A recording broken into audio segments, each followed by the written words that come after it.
Now that we have learned the rules for debits and credits, we are going to apply those rules to what we learned about in Chapter 1, Analyzing Transactions. We're going to work on case in point 3-1, which is continuing on our discussion of Nathan's Donut School. So we're going to take the transactions that we analyzed in Chapter 1, and we are going to translate them into journal entries. So for transaction number 1, in Nathan's Donut School, on March 1st, Nathaniel invests $35,000 to open Nathan's Donut School. We see that cash is increased by $35,000 and capital was increased by $35,000.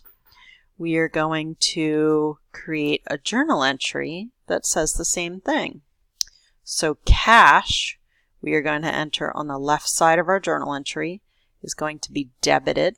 That's what that left side entry is going to mean, for $35,000. And Nathaniel H. Spencer capital is going to be credited for $35,000.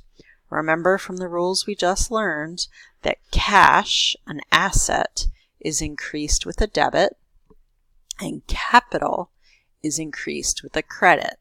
And again, our debit is represented on the left side of this journal entry, and our credit is on the right side.